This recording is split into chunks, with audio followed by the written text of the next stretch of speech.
So my blog is to kind of show the behind the scenes of what goes on in tournaments, especially this caliber. I want to know what your guys' role is and what people might not know from your perspective. So I'm going to start with you. So what's your official title and what do you oversee? Well, I'm supervisor. Yes. And I guess you could say I have a bottom line decision. Okay. So, say for instance, if we had a court call Mm-hmm. and a player wanted to appeal a ruling, Mm-hmm. say Mark went down to the court Mm-hmm. and made a ruling, Yeah. and they didn't like his ruling, they could appeal to me. Oh, so. Yeah. Okay. Um, Has anything like that happened so far in this tournament? Not likely. Not likely? Yeah. He's good. Wow. He's my teacher. Okay. Oh yeah. Do you guys travel to different tournaments or do you primarily focus on certain ones? We run the gamut. We do men's futures Okay. and transition tour and the Mhm. women's transition tour, Okay. 25K, 60, 80, 100s. Okay, so the ITF kind of level. Yeah, and the ATP ATP. challengers. Yeah. Very nice. And how long have you guys been doing this for? I've been 32. employed. 32 years? I've worked full time for USTA since 1990. Full time, 2 months.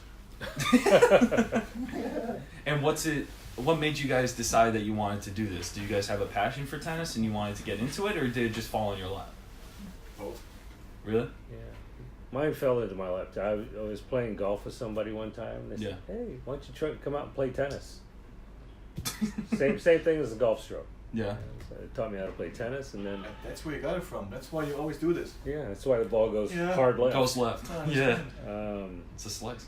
And then my friend became an umpire, Okay. and I was went to watch matches one day. I said, well, I could see all the way down there, and so I became a line umpire, and then just kind of like went up the ladder.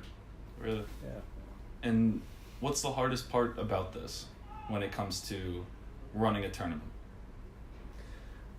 Because you guys juggle a lot, at least from my perspective, and I would see you guys running around and trying to understand what's going on in court, and especially when a player has an injury, you're always there.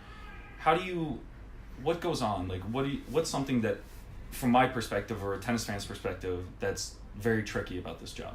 Organizationally, the tournament director has to put it all together at the site. He's got to get the volunteers, the sponsors, and get the transportation together, the ball people, the whole thing. We come in and we basically run it. We're the rules people. Okay. Yeah, so we do the draws, the schedules. Wow.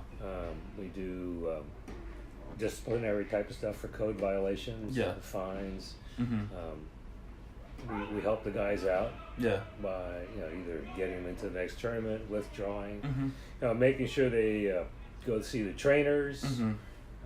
maybe talk to the tour manager when he's here. Okay. Yeah, I mean, this has been a difficult week because this is the first tournament for them, Yeah.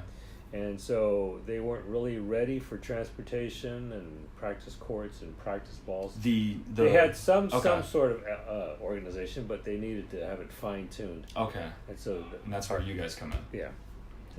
But our tour manager did a lot of that. That's fantastic. And he's working with the guys. His main job is to work with the guys. Okay. Is that the biggest difference between you guys, from the tour manager to you guys, the tournament manager versus the tour manager? Is that the biggest difference? Well, he's the referee, and Okay. so the referee this is the first year we've added referees to challengers. Really? Yeah, because of the Okay. increased draw size. Yeah. And so, I mean, Mark's been running around doing court calls, making sure the courts are ready for play, Mhm.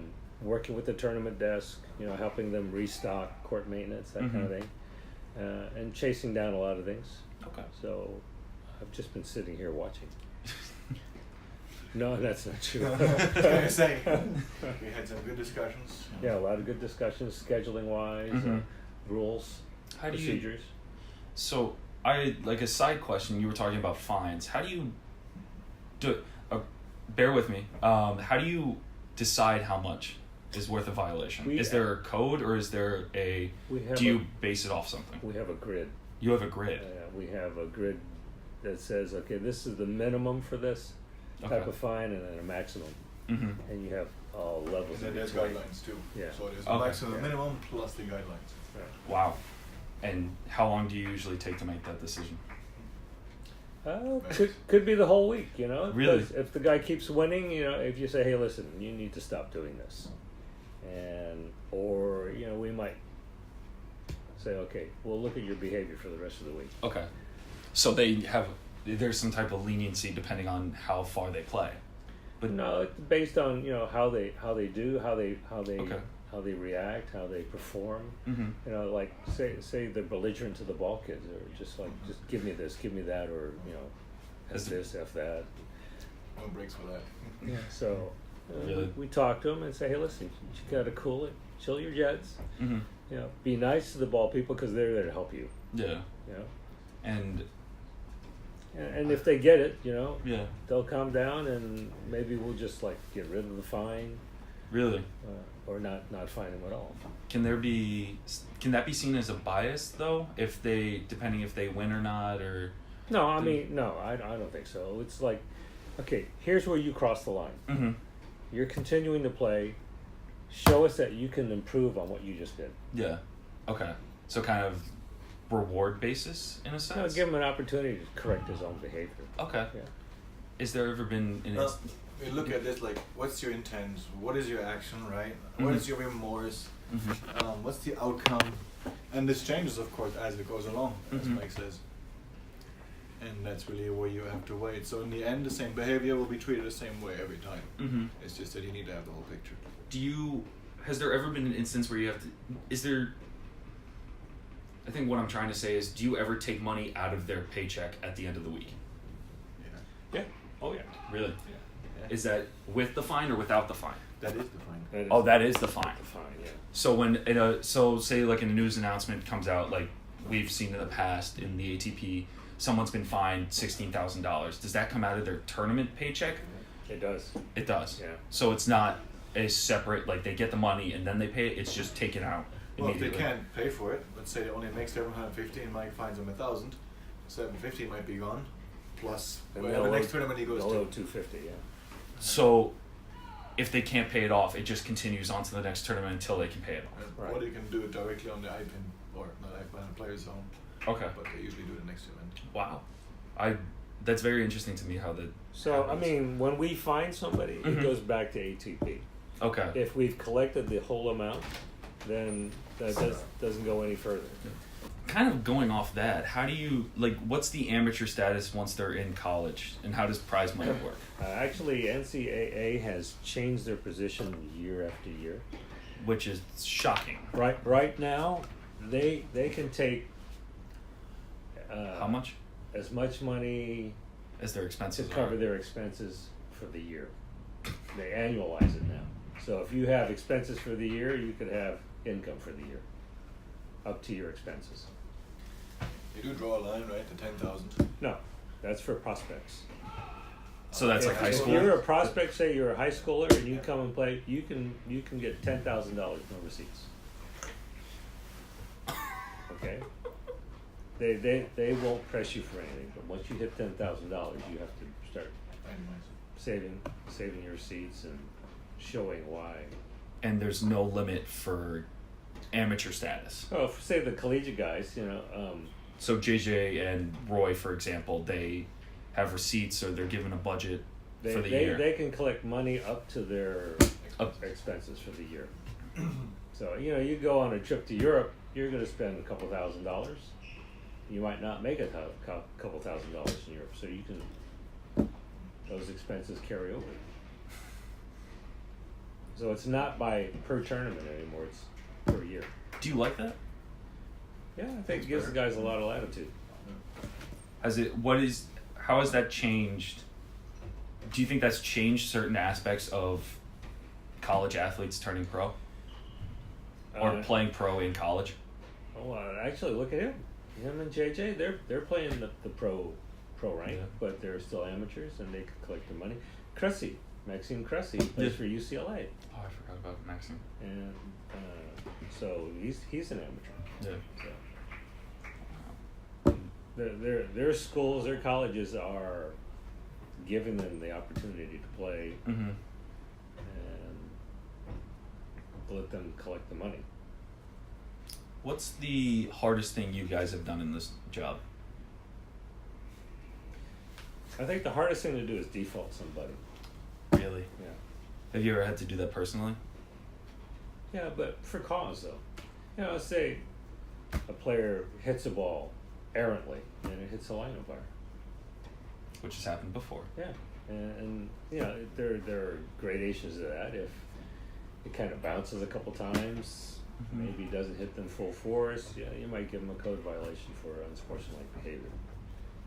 If it hits them on a line and it causes damage, if they're hurt, that's pretty automatic.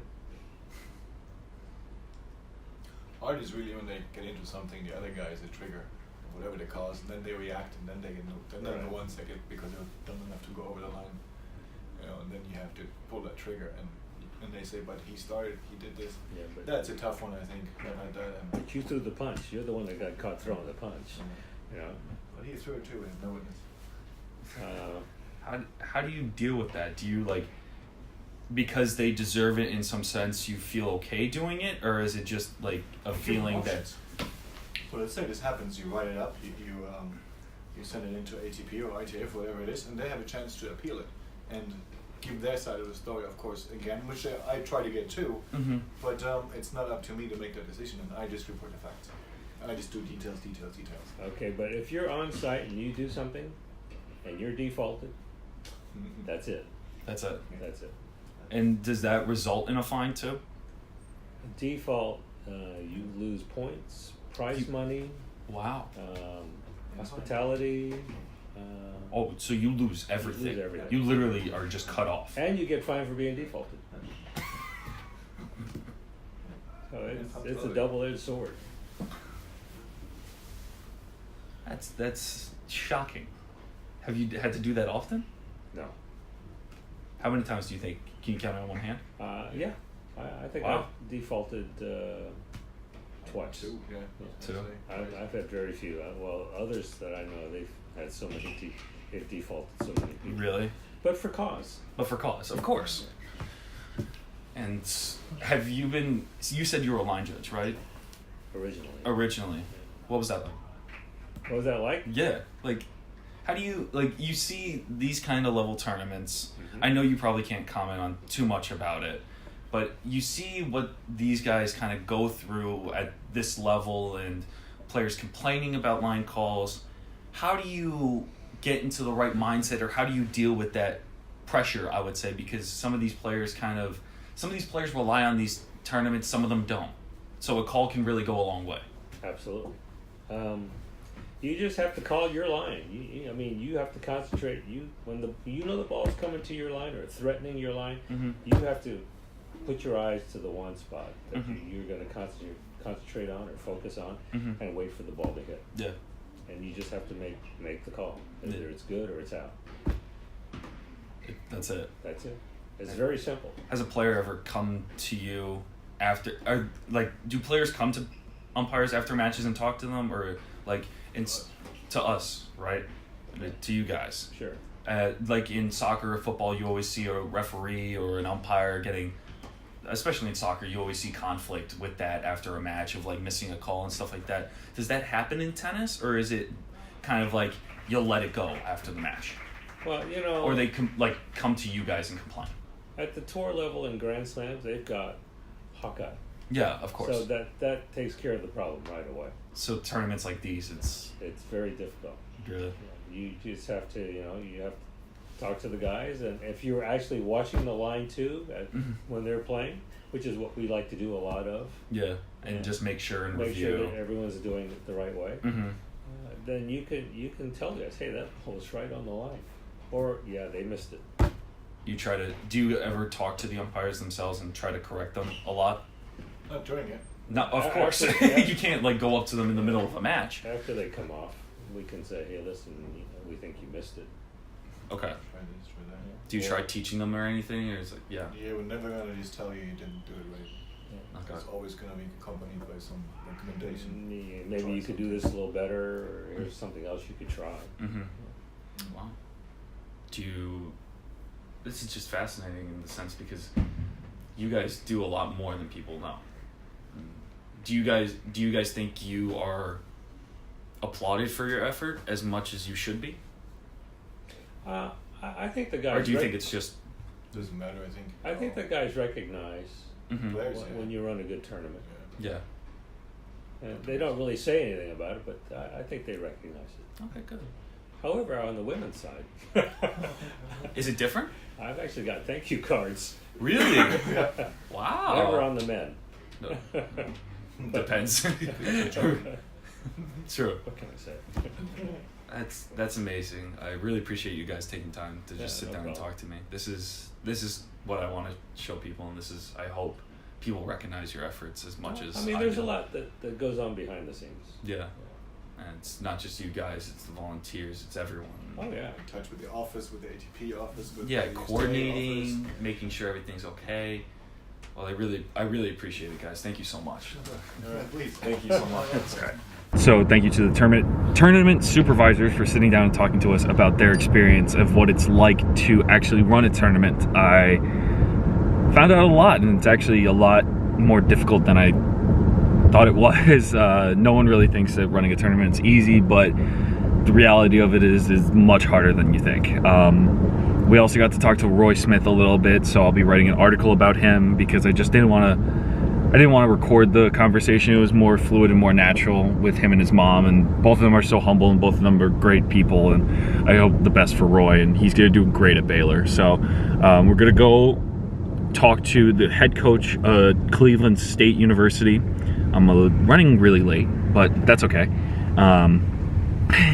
But then, yeah, I'll give you guys a sneak preview of that, and then I'll probably post the full interview as a whole nother YouTube video as well. So let's get going before I am too late.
Stop looking at me. Just want to say thanks to Brian and letting me tour the facility at Cleveland State and his ability to let me just talk to him about what it's like to coach, especially in Cleveland. Oh, sneaky guy. But yeah, thank you to him. I'm going to get back to this stuff, and I'll post the full interview with Cleveland State coach probably tomorrow or Saturday. I'm not sure as to see how much I can get through today. So let's just get back into it.